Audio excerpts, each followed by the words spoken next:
Bienvenidos a Leyendo en Vivo, eh, novela de ajedrez de Stefan Zweig. Fue así como se introdujo en la ilustre galería de los campeones de ajedrez, que reúne en sus filas los más distintos tipos de superioridad intelectual: filósofos, matemáticos, naturalezas, calculadoras imaginativas y a menudo creadoras. El primer personaje absoluto ajeno al mundo espiritual, un mozo aldeano, pesado, silencioso, a quien ni aun el periodista más avesado lograba arrancar una sola palabra que hubiera podido dar pábulo a la publicidad.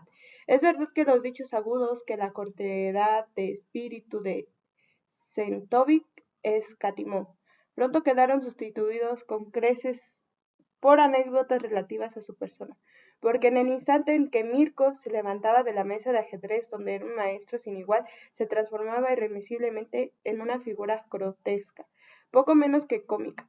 Pensé a su solemne traje negro, su pomposa corbata y el alfiler con una perla algo llamativa, y sus uñas trabajosamente lustradas. Seguía siendo por sus modales el mismo torpe campesino que la aldea había fregado en la habitación del cura. Su modo desmañado y casi desvergonzado de convertir su talento y su fama en dinero, satisfaciendo una codicia mezquina y hasta ordinaria, a veces ora divertía, ora indignaba a sus colegas. Viajaba de una ciudad a ciudad, hospedándose siempre en los hoteles más económicos. Ya. Jugaba en los clubes más miseros con tal que se le pagase sus honorarios. Se dejaba retratar para servir de propaganda a una marca de jabón, y sin importarle la burla de sus competidores, quienes sabían exactamente que no era capaz de escribir 3 frases en forma correcta. Incluso vendió su nombre para una filosofía del ajedrez, que en realidad había escrito un insignificante estudiante galiciano para un editor poco escrupuloso. Como todas las naturalezas tenaces, carecía en absoluto del sentido del ridículo.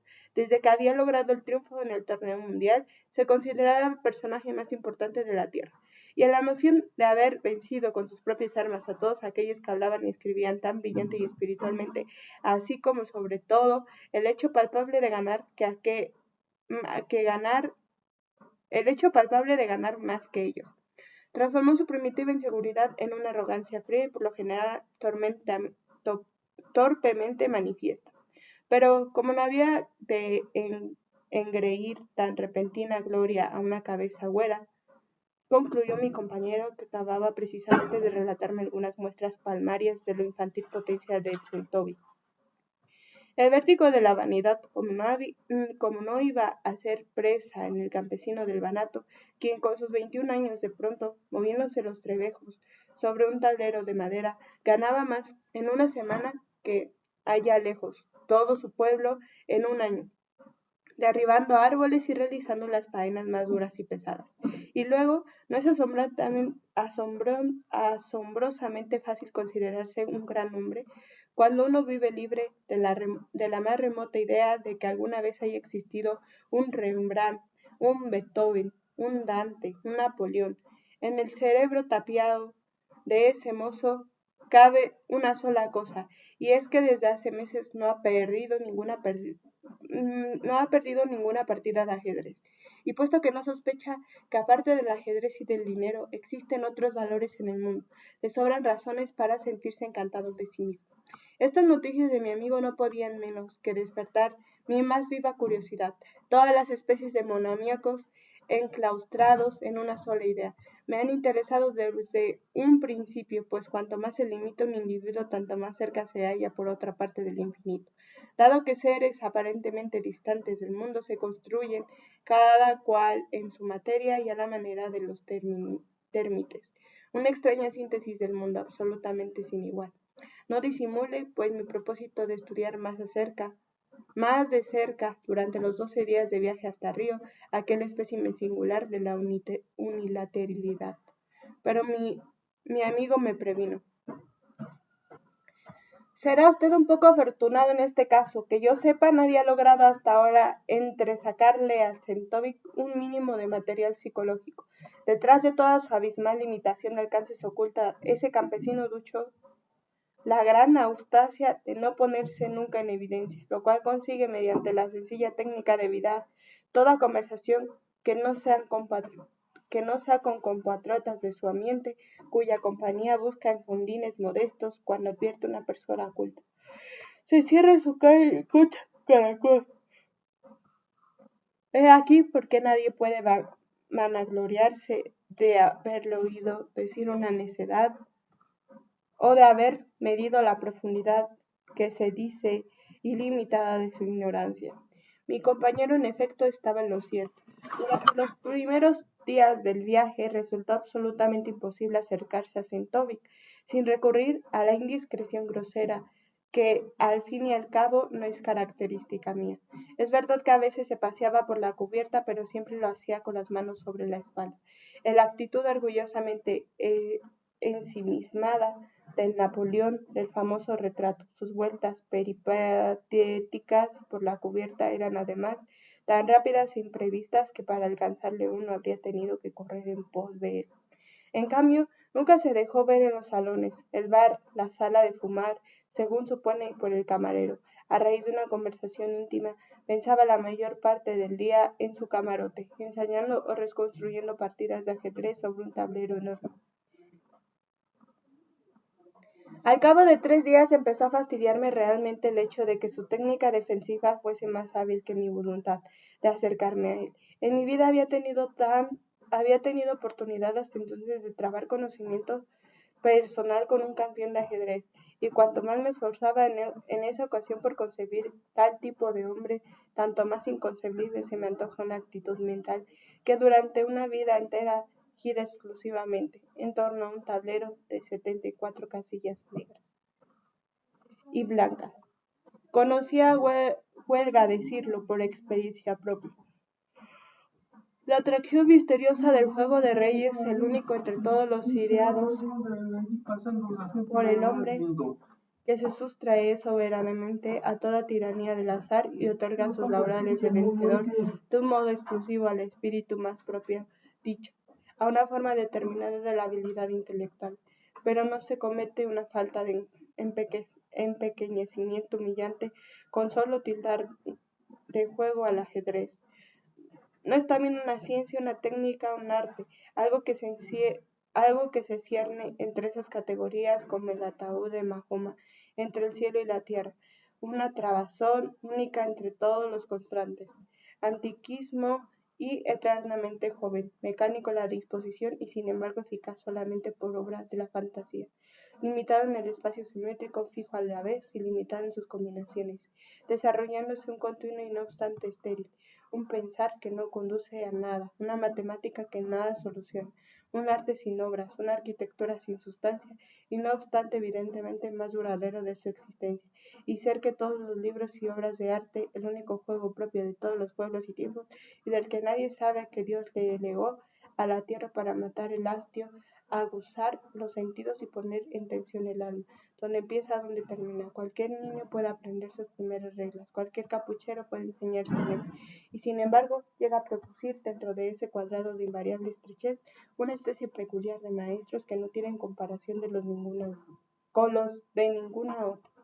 Hombres con talento exclusivo para el ajedrez, genios específicos en quienes la visión, la paciencia y la técnica obran una conjugación de igual modo determinada que en los matemáticos, escritores y músicos, aunque, eso sí, con distinta función y armonía.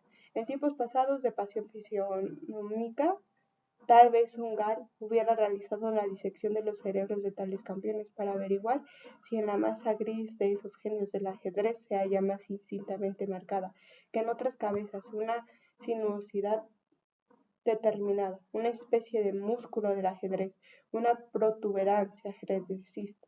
Cuanto más hubiera entusiasmado a semejante frenólogo el caso de un Sentovic, en que ese genio específico aparece incrustado en una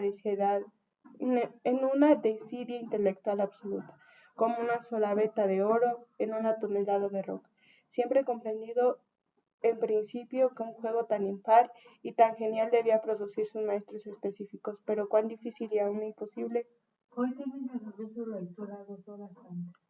Resulta imaginarse la vida de un hombre intelectualmente activo, para quien el mundo se reduce de un modo exclusivo a la estrecha vía entre blanco y negro, y que ¡Dulce! que busca los triunfos de su existencia al nuevo ir y venir. Échale agua, mamá.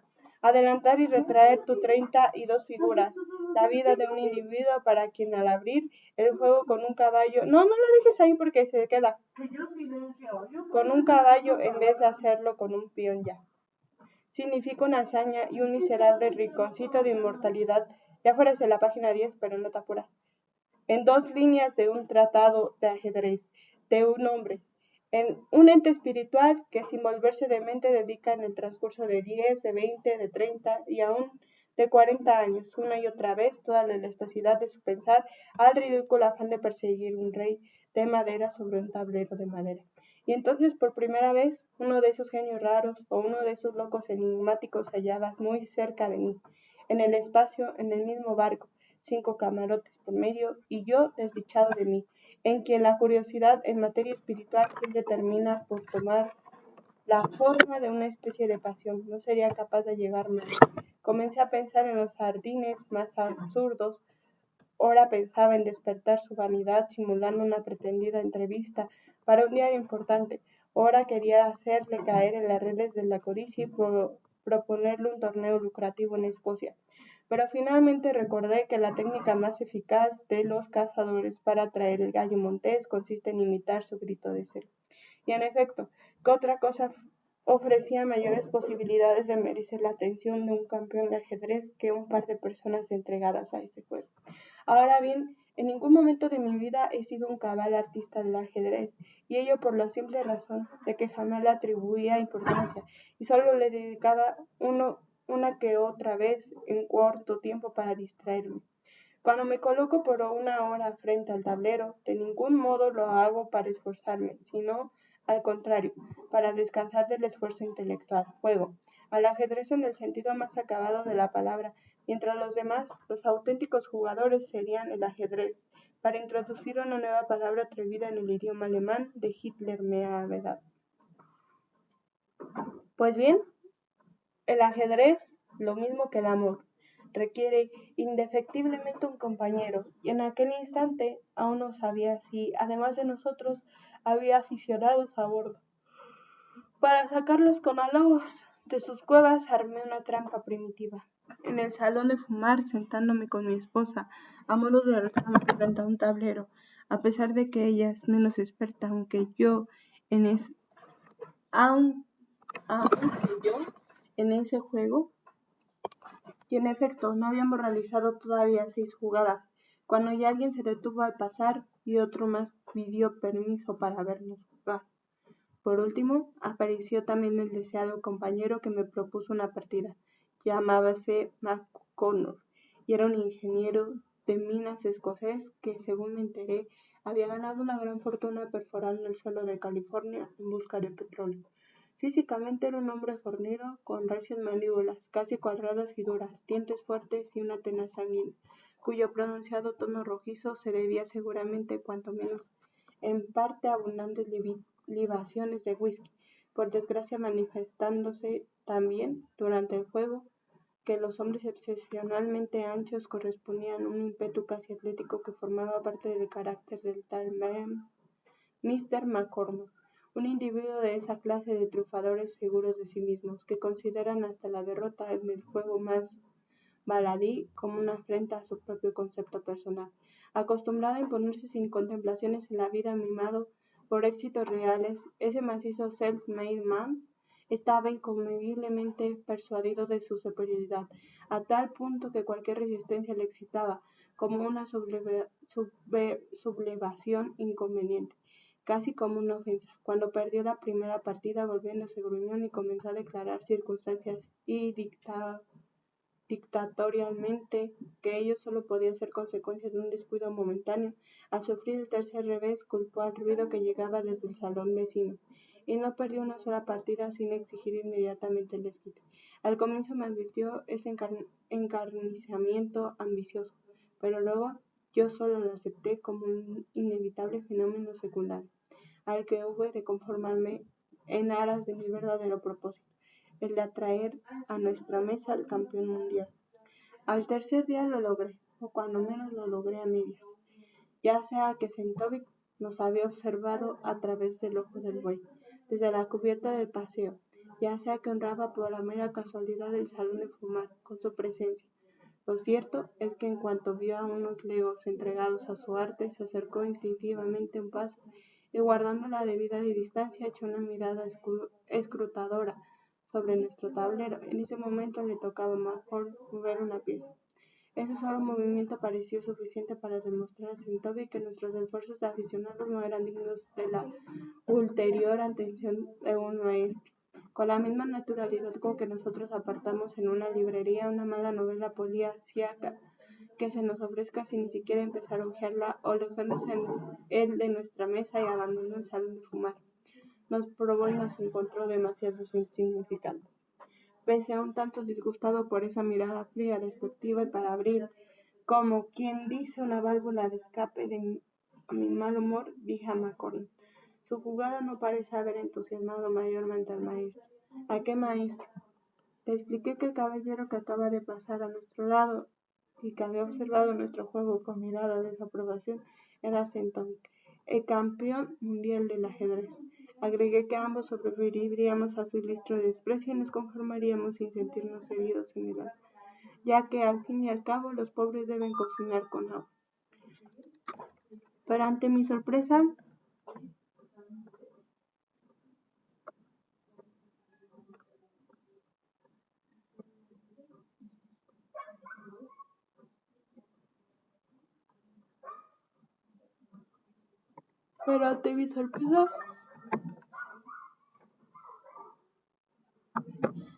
esa comunicación hecha al desgaire produjo en McCormick un efecto absolutamente inesperado. Se excitó enseguida, se olvidó de nuestro juego y su amor propio.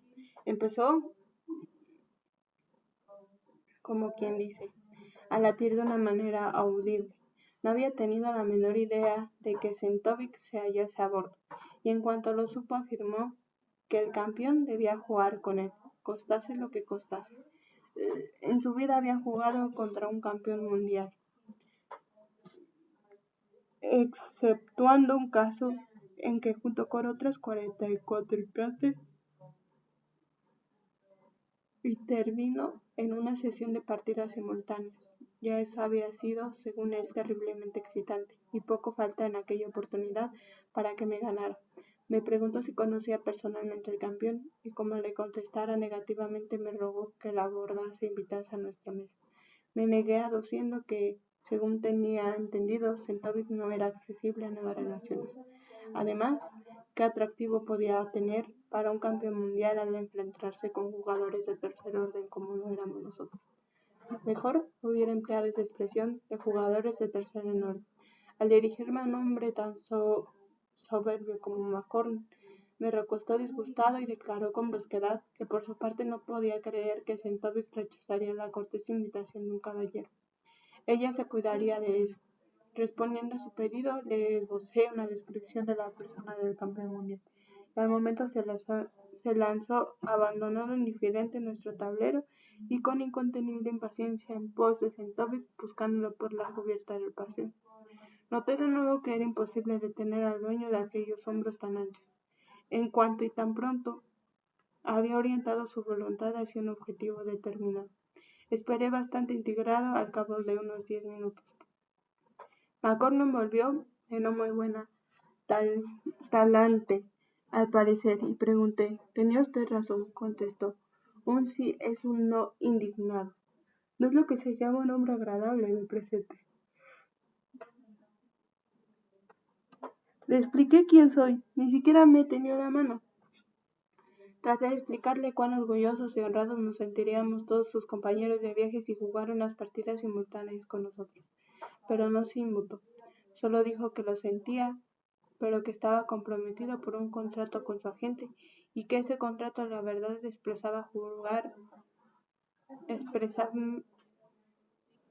y que ese contrato le vedaba expresamente jugar durante toda su gira sin cobrar honorarios, que su tarifa mínima eran $250 por partida. Me eché a reír. Nunca se me hubiera ocurrido pensar que la tarea de mover unas piezas de ciertos escaques negros a otros blancos pudiera llegar a constituir un negocio tan lucrativo. Espero que usted se habrá despedido con la misma cortesía con que se presentó. Pero McCormick permaneció inmutablemente serio. Concertamos un encuentro para mañana a las 3 de la tarde, aquí en el salón de fumar. Espero que no nos dejaremos derrotar tan fácilmente. ¿Cómo? ¿Usted le concedió los $250? Exclamé, grandemente sorprendido. ¿Por qué no? Se sometiera. Si sufriera dolor de muelas y hubiese casualmente un dentista entre los pasajeros, tampoco pretendería que me arrancase la muela a título gratuito. Ya son 6:54, papá. 6:54.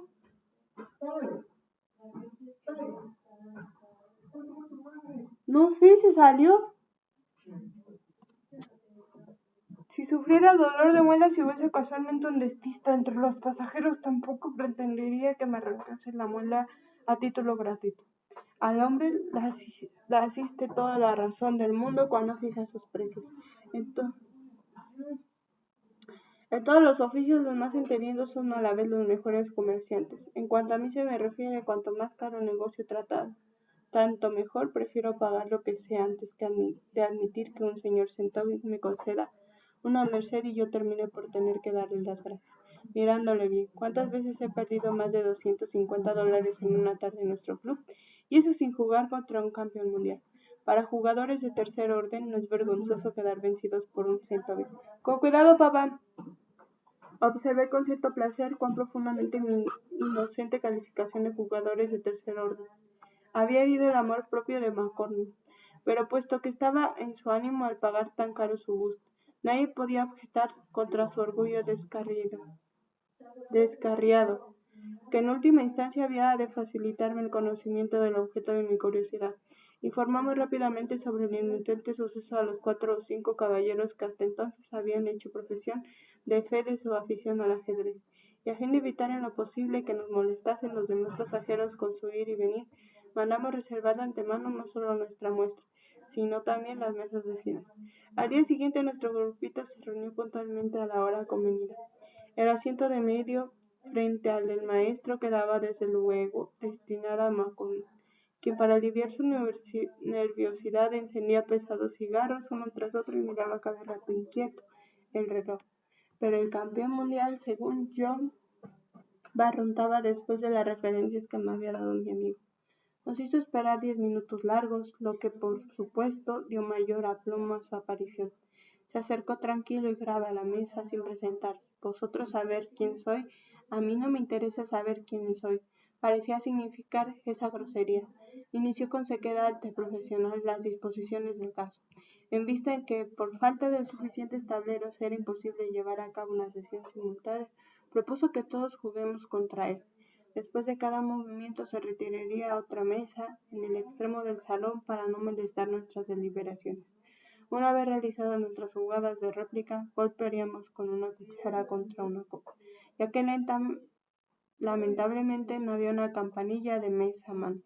Además, propuso que se fijara un límite máximo de 10 minutos para cada jugada, siempre que nosotros preferiríamos otras disposiciones. Huelga decir que aceptamos. Hechos unos estudiantillos cohibidos, todo cuanto nos proponían. En el sorteo de los colores le tocaron a Centovic las piezas negras. Hizo de pie todavía su primer movimiento, respondiendo a nuestra apertura, y se dirigió inmediatamente al lugar de espera, que él mismo había designado y donde negligentemente recostado en la revista ilustrada. Los pormenores del partido ofrecieron poco interés, terminó naturalmente como tenía que terminar, es decir, con nuestra derrota absoluta, la cual se produjo ya después del 24º movimiento. El hecho de que un campeón mundial derrotase con toda facilidad a media docena de jugadores mediocres, y aún menos que mediocres, era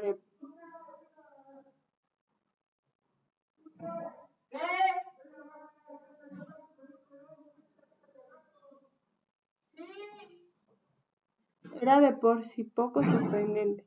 Lo único que en realidad nos molestaba a todos era el modo prepotente y demasiado manifiesto con que Centovic nos hacía sentir la facilidad con que nos había ganado. Cada vez que llegaba su turno echaba solo una mirada aparentemente fugaz sobre el tablero, midiéndose con otra displicente, como si a nuestra voz tampoco hubiera sido más que figuras de madera. Ese gesto impertinente hacía pensar sin querer en el modo con que se tira un hueso a un perro sarnoso. Apartando la vista, a mi ver, hubiera podido llamar nuestra atención con un mínimo de tacto sobre algún error y animarnos con una palabra gentil. Pero ese inhumano autómata ajedrecista no pronunció tampoco una sola sílaba una vez terminada la partida, sino que esperó inmóvil frente a la mesa. Luego de darnos el mate por si deseábamos jugar una segunda partida con él, indefenso como siempre se queda uno ante la grosería insensible por mi parte, ya me había levantado para demostrar con ese movimiento que, concluido ese, que se reducía a un negocio valorado en $. Daba por terminado también el placer de nuestra relación, cuanto con gran disgusto mío, McCormick dijo con voz completamente ronca de Skid. Su tono provocativo me sobresaltó a poco menos. En ese momento McCormick daba más la impresión de un boxeador a punto de descargar una lluvia de golpes que de un caballero atento, ya sea a causa del tratamiento desagradable que nos había dado Centovic o de su amor propio patológicamente excitable. Lo cierto es que los modales de McCormick habían cambiado totalmente. Su rostro se había vuelto encarnado, las ventanas de su nariz se dilataban bajo una fuerza interior, transpiró visiblemente y de sus labios apretados partió una arca arrugada, hasta la barbilla que adelantaba con gesto belicoso. Descubrí con desasosiego en sus ojos la vibración de la pasión indómita, que por lo común solo ataca a la gente frente a la mesa de la ruleta, cuando la sexta o séptima jugada, para las cuales cada vez se ha doblado la apuesta, no parece el color esperado. En ese instante comprendí que ese fanático jugaría contra Centovic, aunque le costara toda su fortuna, que jugaría y volvería a jugar simple y a doble hasta ganar siquiera una sola partida. A condición de que no se cansase Centovic, había encontrado en McCormick una mina de oro, de la que hasta la llegada a Buenos Aires podía extraer unos cuantos miles de $.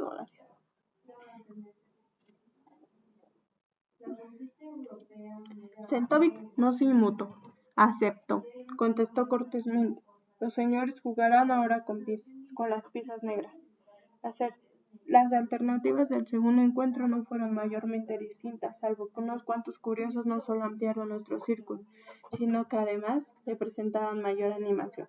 McCormick miraba el tablero con tal fijeza que daba la impresión de querer magnetizar las piezas, de impregnarlas de su voluntad a fin de que ganasen. Era evidente que hubiese sacrificado con gusto hasta $1000 por el placer de gritar mate al impasible adversario. Algo de su excitación encarnizada nos contagió de extraño modo y contra nuestra voluntad. Se discutían los distintos movimientos con mucha más pasión que antes. A último momento siempre el uno retenía al otro. Antes de ponernos de acuerdo en dar la señal convencida para que el Centovic volviese a la mesa, llegamos poco a poco a la 17ª jugada, cuando, ante nuestra propia sorpresa, se produjo una situación que parecía asombrosamente favorable, ya que habíamos conseguido llevar el peón de la línea C al penúltimo saque. Solo nos hacía falta adelantar la C1 para coronar. Sin embargo, esa ventaja demasiado evidente nos dejó muy ufanos y barruntábamos que aun cuando lo habíamos logrado aparentemente, acaso constituía una trampa que con toda intención nos había preparado Centovic, quien de más está decirlo, abarcaba la situación con mucha mayor exactitud. Pero a pesar de las afanosas búsquedas y discusiones, no logramos descubrir la supuesta maniobra secreta. Por fin, al término casi del tiempo establecido para cada movimiento, pudimos arriesgar la jugada. Ya McCormick tenía el peón entre los dedos para correrlo hasta la última casilla, cuando se sintió de pronto tomado del brazo y alguien mustió con voz vehemente: «No, por el amor de Dios». Todos volvimos la cabeza instintivamente. Un caballero como de 45 años de edad, cuyo rostro fino y severo ya antes había llamado mi atención en el puente de paseo por su extraña palidez, casi a su lado. Parecía haberse acercado a nosotros en los últimos minutos, cuando dedicábamos todo nuestro cuidado al juego. Notando nuestras miradas, agregó precipitadamente: si ustedes le toman ahora la dama, él replicará enseguida con el alfil, y ustedes retirarán el caballo, pero entre tanto, él corre su peón libre a D7, amenaza a la torre, y aunque digan jaque con el caballo, ustedes perderán y a los 9 o 10 movimientos quedarán vencidos. Es casi la misma situación que Alekhine planteó en 1922, en el gran torneo de Pistoja contra Bourbon. McConnell soltó asombrado la pieza y miró de hito en hito, y no menos sorprendidos que todos los demás. Aquel hombre que había aparecido inesperadamente como un ángel salvador, un individuo capaz de calcular un jaque mate anticipándose a nueva jugada, no podía ser sino un entendedor consumado, y acaso hasta un competidor que viajaba para jugar en el mismo. Mi papá vino y ya no estabas. Mi papá vino.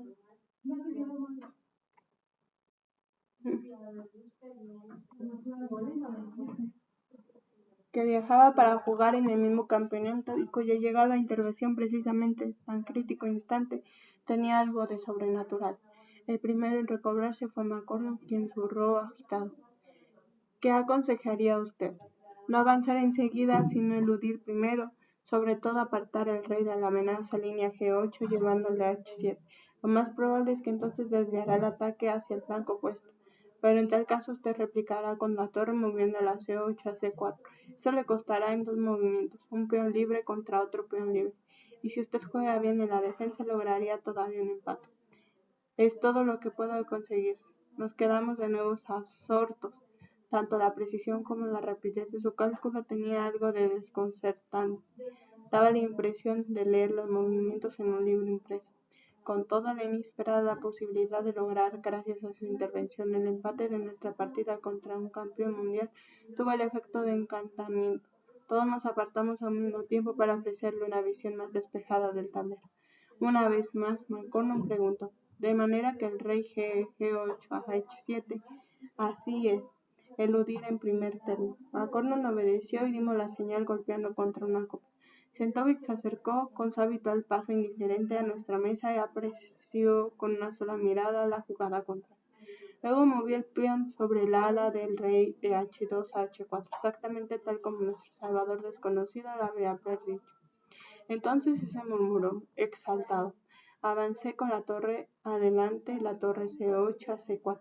Así tendrá que cubrir primero el peón, pero no le servirá para nada. Usted, sin presentar atención a su peón libre, mueve el caballo de C3 a D5 y con eso se restablecerá el equilibrio. Ahora, en vez de defenderse, tiene que ejercer presión hacia adelante. No comprendimos lo que insinuaba. Nos sonaba a chino cuanto decía, pero sometido a su hechizo, McConnell procedió sin reflexionar, según las indicaciones del desconocido. Nuevamente llamamos a Centovic. Golpeando contra una copa por primera vez, no se le decidió al instante, sino que miró intensamente el tablero. Sus cejas se fruncían sin el querer.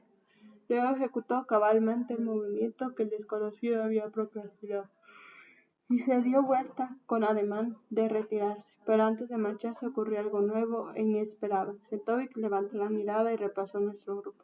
Quería evidentemente averiguar quién le ofrecía de repente tan tenaz resistencia. A partir de ese momento, nuestra excitación aumentó hasta lo indecible. Antes habíamos jugado sin esperanzas ciertas, mientras que ahora la idea de humillar la fría arrogancia del Centovic aceleraba con ardor nuestro pulso. Pero ya nuestro flamante colaborador había dispuesto la jugada siguiente. Mis dedos temblaban mientras golpeaban la copa con la cucharilla. Volver a llamar a Centovic, entonces fue cuando obtuvimos nuestro primer triunfo. Hasta entonces Centovic siempre había jugado de pie. Ahora titubeaba y acabó por sentarse. Lo hizo pausado y lentamente, pero el mismo hecho de sentarse ya basta para anular físicamente la anterior diferencia, aquella de arriba a abajo entre él y nosotros. Lo habíamos obligado a sentirse, cuando menos en el espacio, a un mismo nivel con nosotros. Reflexionó largo tiempo, con los ojos inmóviles clavados en el tablero, de manera que apenas se podía distinguir sus pupilas bajo los pesados párpados, y durante la laboriosa reflexión iba abriéndole paulatinamente la boca, con lo que su cara redonda adquirió un aspecto en tanto simplón. Sentovic meditó unos minutos, luego hizo una jugada y se levantó enseguida. Nuestro nuevo amigo Musito fue un movimiento para ganar tiempo bien pensado, pero no hay que contestarlo. Hay que forzar el cambio. El trueque es indispensable, así lograremos tablas y ni Dios podrá ayudar. McCormick obedeció. Los próximos movimientos fueron para los dos. Nosotros hacía rato ya que habíamos quedado regalándole el papel de meros figurantes. Un ir y venir, que no sabíamos explicarnos. Después de 7 jugadas más o menos, y al cabo de la prolongada vacilación, Sentovic levantó la cabeza y declaró: tablas.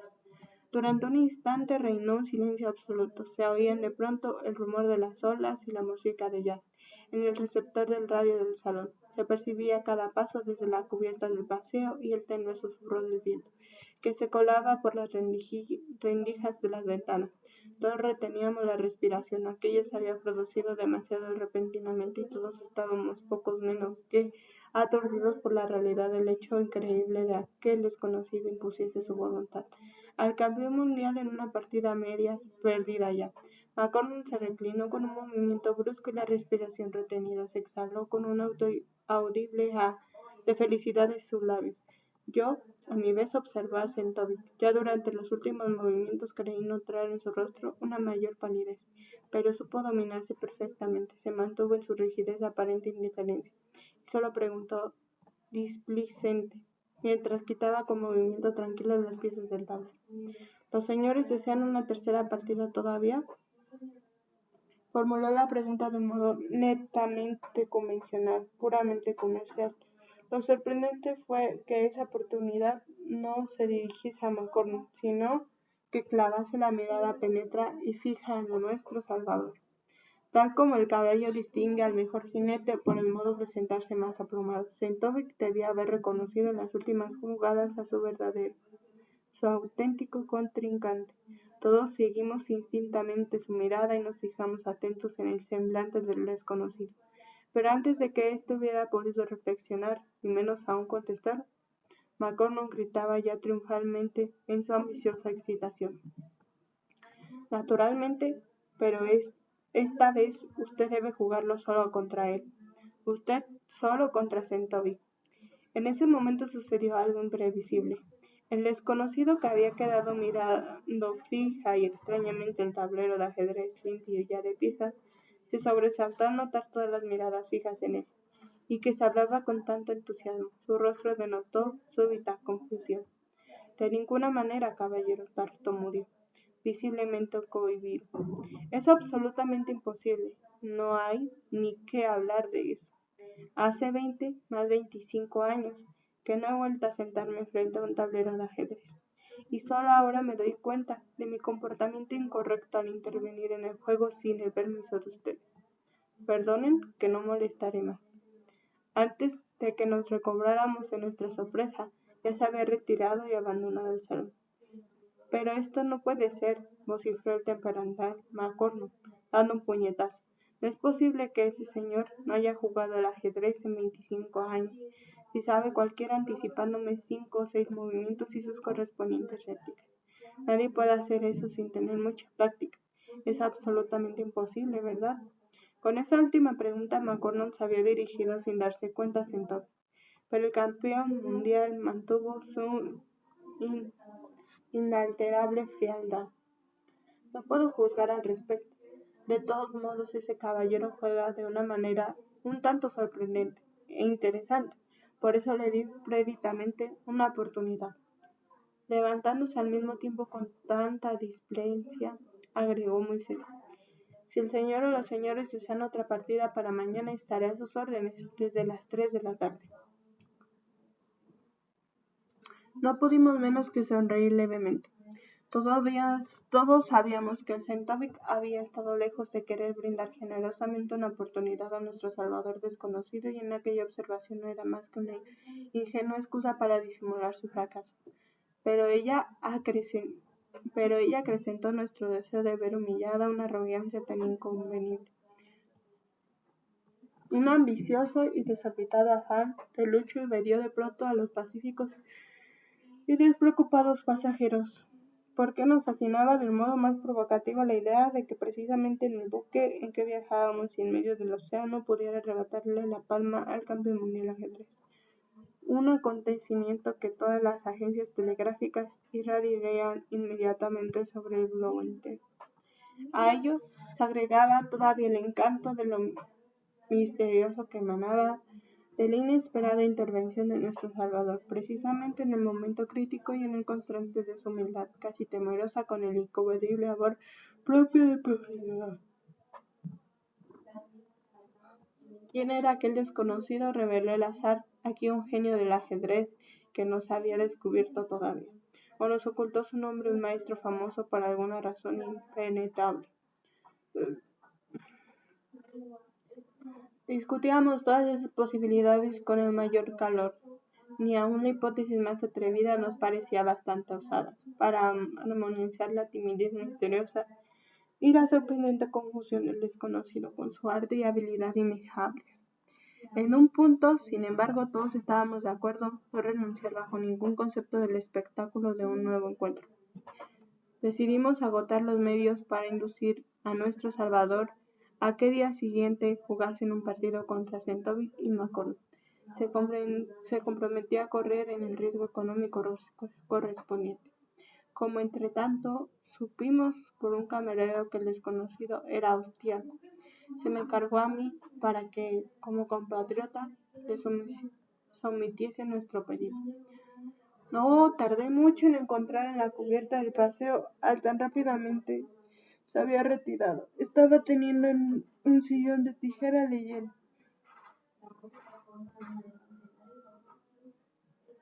Antes de acercarme a él me quedé un rato contemplándolo.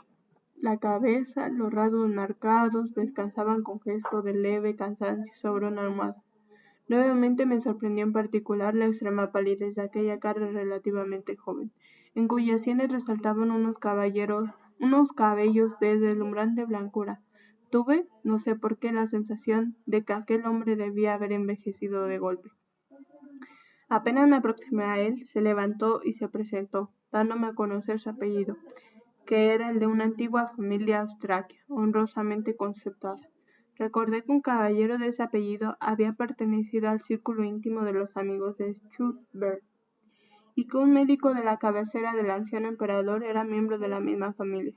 Cuando transmití el doctor B. nuestra solicitud en el sentido de que aceptase el reto de Centovic, quedó visiblemente perplejo. Ello era que no tenía la menor noción de que en el partido se había enfrentado, gloriosamente, con un campeón mundial y por añadidura con el sazón más afortunado. Esa noticia parecía impresionarle por alguna razón.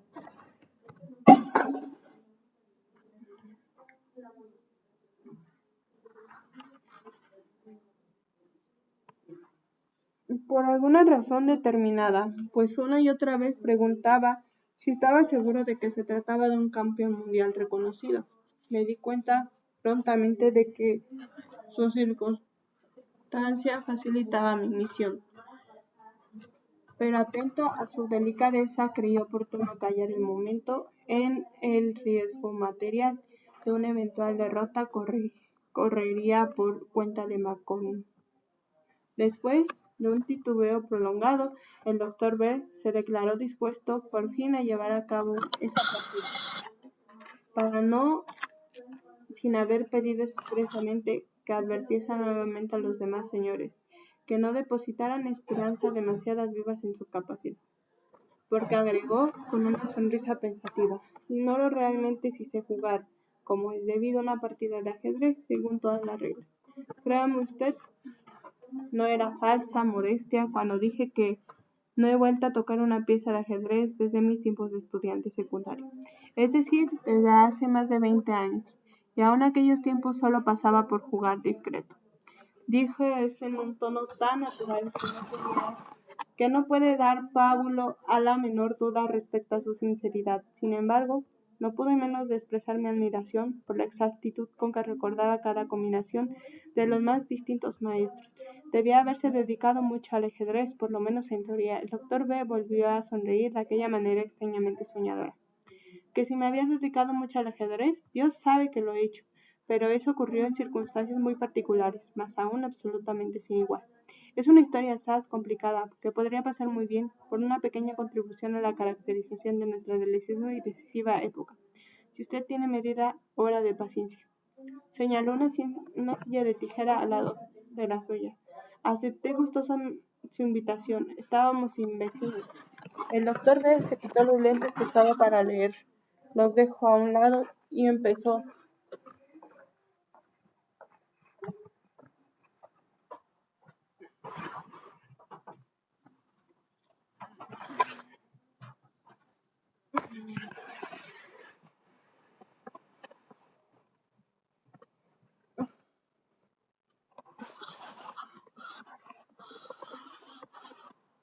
¿Ha tenido usted la gentileza de manifestar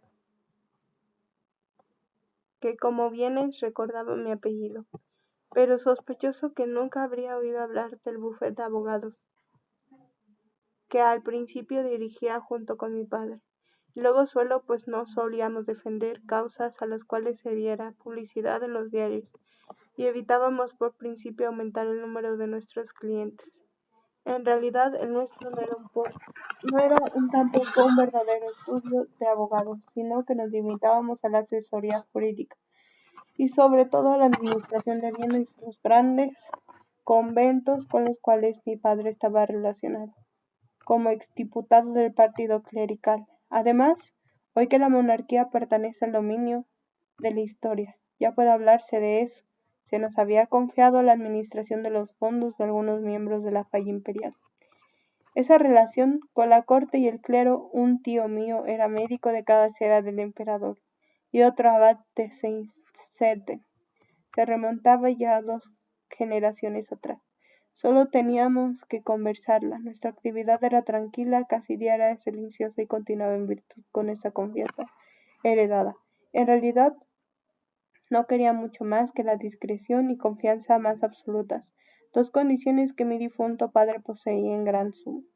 Él, en efecto, logró conservarlas a sus clientes gracias a su prudencia, considerables fortunas, tanto en los años de la inflación como en los de la revolución. Cuando más tarde Hitler se adueñó del poder en Alemania e inició sus asaltos contra la propiedad de la iglesia y los monasterios. Intervinimos también allí en la frontera en distintas negociaciones y transacciones para salvar al menos los bienes muebles de la confiscación, y sabíamos más con respecto a ciertas negociaciones políticas secretas de la curia y la corte, de lo que jamás llegaría al conocimiento del público. Pero precisamente al aspecto poco llamativo de nuestro estudio ni siquiera teníamos chapa en la puerta, así como la preocupación de evitar ambos manifiestamente todos los círculos monárquicos de Viena brindaron la mayor seguridad contra investigaciones indiscretas. De hecho, en todos esos años ninguna autoridad jamás sospechó en Austria que los correos secretos de la Casa Imperial siempre entregaban y retiraban su correspondencia más importante, ni más ni menos que nuestro insignificante estudio instalado en un cuarto. Pues bien, mucho antes de armar sus ejércitos, el nacionalismo había comenzado a organizar en los países vecinos otro ejército no menos y disciplinado. La legión de los inafortunados, de los relagos, de los humillados, en cada oficina, en cada empresa se habían anidado las llamadas células. En todo lugar, hasta las habitaciones privadas de Dollfuss y Schutzing, estaban colocadas sus escuchas y espías. Tenían su representante hasta nuestro modestísimo escritorio. Como por desgracia llegué a saber demasiado tarde, es verdad que no era sino un escribente miserable, sin talento alguno, que por recomendación de un cura había empleado para dar un nuestro estudio exteriormente. Al aspecto de una oficina regular, en realidad solo lo empleábamos para recados inocentes. Le dejábamos atender el teléfono y ordenar las actas, es decir, aquellas actas que eran indiferentes e insignificantes en absoluto. Jamás se le permitió abrir las cartas, todas las cartas importantes las escribía yo personalmente, a máquina, sin dejar copia yo misma. Llevaba cualquier documento de valor a mi casa y las conversaciones secretas las realizaba exclusivamente en el priorato del monasterio o en el consultorio de mi tío. Gracias a esas medidas de preocupación, aquel espía no llegó a descubrir ninguno de los sucesos verdaderos, pero a raíz de alguna casualidad desdichada, el ambicioso individuo debió haberse dado cuenta de que él inspiraba desconfianza y que a sus espaldas ocurrían cosas harto interesantes. Es posible que mi ausencia algún correo haya hablado imprudente de su majestad en vez de emplear el convencional barón Fern, como también puede ser que el malandrín haya abierto alguna carta sin mi autorización. De todos modos, y antes de que yo pudiera sospechar algo, se hizo dar órdenes desde München a Oberlin para vigilarnos. Solo mucho más tarde, cuando ya hacía tiempo que estaba preso, recordé que los últimos meses de su primitiva desidia para el trabajo se había transformado en rutina aplicación, y que varias veces se ofreció casi inoportunamente a llevar mi correspondencia al correo. No puedo absolverme, pues, de cierta imprudencia, pero ¿acaso el hitlerismo no ganó la partida venciendo a uno de los diplomáticos y militares más avanzados del mundo? Recibí una prueba palpable del cuidado y cariño con que la Gestapo desde tiempo atrás venía dedicando su atención a mi persona, cuando la misma tarde en que Skuchin renunció y un día antes de que Hitler entrara a Viena. Me detuvieron los hombres de la SS. Felizmente había logrado quemar los papeles más importantes. No bien oí en la radio el discurso de despedida de Skuchin y los documentos restantes con los indispensables comprobantes de los valores depositados en el extranjero y pertenecientes a los conventos y dos archiduques, los mandé literalmente al último momento, antes que derribaran mi puerta, escondidos en un cesto de ropa con mi vieja ama de casa, mujer de toda confianza, al domicilio de mi tía. El doctor B. se interrumpió para encender un cigarro. A su viva luz observé nuevamente el tic nervioso que se traducía en un movimiento convulsivo de la comisura izquierda de su boca, y que ya antes había llamado mi atención, y según pude comprobar se repetía a intervalos bastante regulares de algunos minutos. No era más que un movimiento fugaz, poco más intenso que el tomar aliento, para que marcaba todo el rostro con una inquietud exacta. Usted creerá, tal vez, que ahora voy a hablarle del campo de concentración al que se llevó a todos los que habían guardado fidelidad a nuestra vieja Austria, de las humillaciones, martirios y torturas que allí sufriría. Pero no ocurrió nada de eso. Me destinaron a otra categoría de presidio. No me llevaron junto con los desdichados en quienes enseñaba un resentimiento represado desde mucho tiempo atrás, humillándolas física y psíquicamente, sino que me incorporarán a aquel otro grupo reducido al que nacionalistas pensaban arrancar dinero o informaciones importantes. Desde luego, mi modesta persona le era perfectamente indiferente a la Gestapo. Esta debía haberse enterado, sin embargo, de que éramos los testaferros, administradores y hombres de confianza de sus enemigos más tenaces, y lo que querían arrancarme la fuerza eran pruebas contra los conventos de a los que querían acusar de transferencias de fortuna, pruebas contra la familia imperial y todos los que en Austria se habían empeñado y sacrificado en favor de la monarquía. Sospechaban, y ciertamente no sin razón, que grandes partes de los fondos que habían pasado por nuestras manos se mantenían ocultas e inaccesibles a su voracidad. Por eso me detuvieron desde el primer día, para obligarme con sus medios probados a revelar tales secretos a la gente de mi condición, a la que le importaba sonsacar informaciones valiosas o dinero. No se le pasaba, pues, al campo de concentración, sino que se le daba otra clase de tratamiento. Quizás usted recuerde todavía que tanto nuestro canciller como el barón Rothschild, a cuyos parientes esperaban arrancar unos cuantos millones, no fueron guardados en ningún momento tras los alambrados de empúas de algún campo, sino que, ofreciéndoles aparentes privilegios, se les llevó a un hotel, más exactamente al Hotel Metropol, que era al mismo tiempo el cuartel general de la Gestapo, y donde se destinaba a cada uno una habitación aparte. Yo, con ser hombre tan insignificante, fui, sin embargo, objeto de la misma distinción. Una habitación individual en un hotel. Eso suena a tratamiento muy humano, ¿verdad? Pero ¿puede usted creerme que en realidad no se daba tan trato más humano, sino que simplemente se nos aplicaba un método más refinado? A los preeminentes no se les enjaulaba de a 20 hombres en una barranca helada, se les alojaba en una habitación de hotel individual, dotada de regular calefacción, porque la presión mediante la cual se quería arrancamos el informe necesario debía tener características más sutiles que los golpes y torturas corporales. Se nos aplicaba el aislamiento más refinado que imaginarse pueda. Nada se nos hizo, solo que se nos situó dentro de la nada absoluta, porque según es notorio, ninguna cosa del mundo ejerce tanta precisión sobre el alma humana como la nada, encerrando a cada uno de nosotros individualmente en un vacío absoluto, en una habitación cerrada herméticamente al mundo exterior. Esa presión debía producirse no exteriormente por obra de golpes o de frío, sino interiormente, para despegar al final nuestros labios por fuerza. A primera vista, la habitación que me había sido designada no parecía incómoda en absoluto. Tenía puerta, mesa, cama, silla, lavabo y una ventana con reja, pero la puerta quedaba cerrada día y noche. En la mesa no debía depositarse ningún libro, ningún diario, ni una hoja de papel, ni tampoco un lápiz. La ventana daba sobre una pared lisa. En torno a mi conciencia y a mi propio cuerpo habíase creado de la nada absoluta. Se me habían quitado todos los objetos, el reloj, para que no tuviera noción del tiempo, el lápiz para que no pudiera escribir nada en cortaplumas, para que no pudiera abrirme las venas. Se me negó incluso el más débil narcótico, tal como un cigarrillo, con excepción de Centinela, sobre quien pensaba prohibición de hablarme o de contestarme ni una sola pregunta. Jamás veía una cara humana, jamás oí una voz de hombre, y de la noche a la mañana, de la mañana a la noche, ninguno de los sentidos recibía el menor alimento, y me quedaba inexorablemente solo conmigo mismo, con mi cuerpo y las 4 o 5 cosas mudas, el lavabo, la ventana, la mesa, la cama. Vivía como un buzo bajo una campana de vidrio en el océano, negro de ese silencio, más aún, como un buzo que ya borronta, que la cuerda que le comunica con la superficie se ha roto y que nunca se podrá rescatarle de la silente profundidad.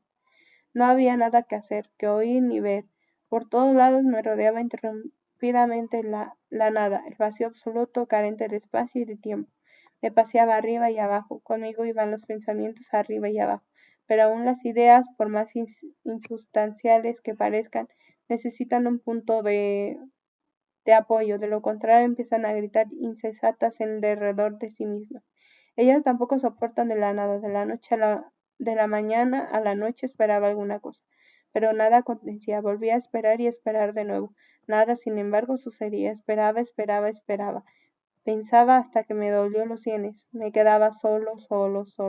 Así pasaron 15 días que viví fuera del tiempo, fuera del mundo. Si entonces hubiera estallado una guerra, yo no me habría enterado.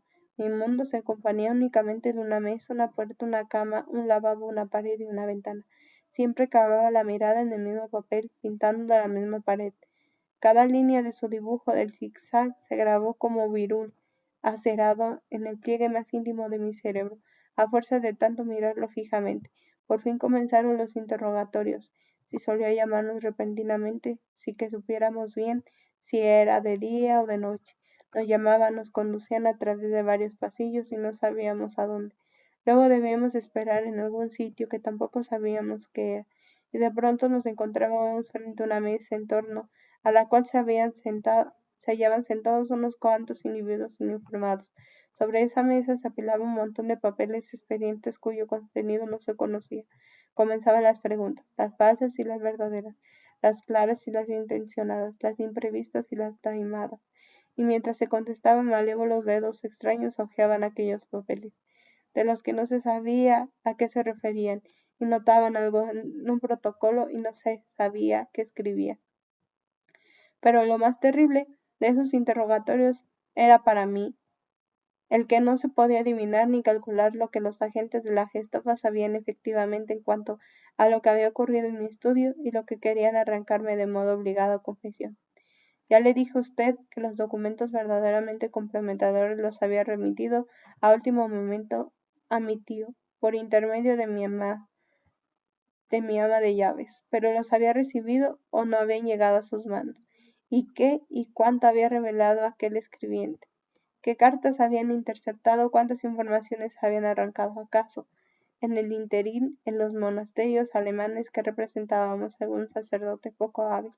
Preguntaban y preguntaban, querían saber qué valores había comprado por cuenta de este o aquel convento, en qué banco los había depositado, si conocía o no a fulano, si había recibido cartas desde Suiza o desde Steinokirchen. Y como nunca pudo barruntar cuánto habían averiguado, ya por otros conductos, cada concentración se transformaba en tremenda responsabilidad. Si admitía algo que ellos ignoraban, era muy fácil que con ello comprometiese injustamente a una persona. Si negaba demasiado, me perjudicaba personalmente. Pero los interrogatorios no eran lo peor, todavía más terrible. Aún era el remoto de la Inquisición de Minada. A la misma habitación, la misma cama, la misma mesa, el mismo lavado, los mismos papeles pintados, porque apenas quedaba solo conmigo mismo. Trataba de reconstruir las constataciones que habían sido más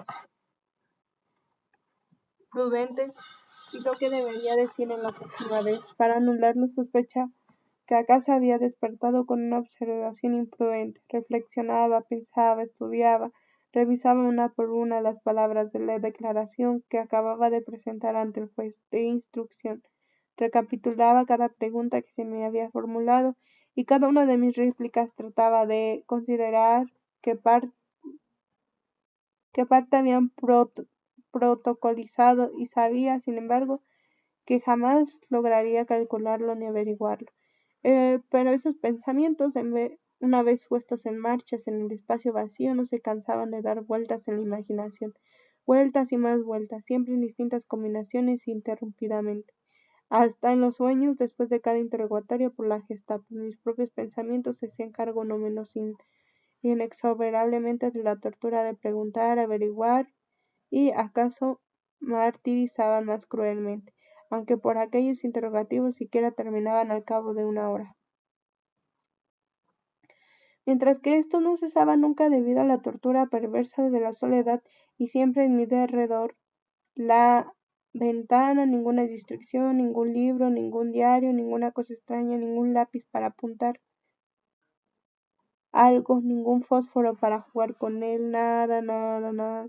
Entonces comprendí cuán diabólicamente ingenioso, cuán brutalmente ideado desde el punto de vista psicológico era el sistema de las habitaciones de hotel. Es posible que en el campo de concentración habría tenido que acarrear piedras hasta sangrarme las manos y sentir celarse mis pies dentro de los zapatos. Habría sido apilado con docenas de hombres en medio del hedor y del frío, pero hubiera visto caras, hubiera podido mirar un campo, un carro, un árbol, una estrella, algo, cualquier cosa, mientras que en aquella habitación persistía invariablemente lo mismo en torno mío. Siempre lo mismo, es espantoso lo mismo. Allí no había nada capaz de distraerme de mis ideas, de mis manías, de mi enfermizo recapitular. Y ese era precisamente el propósito. Yo debía engullir mis pensamientos, ellos debían ahogarme hasta que por último no podía sino escupirlos, confesarlos, decir todo lo que los agentes querían entregar por fin, no solo las indicaciones sino también los hombres.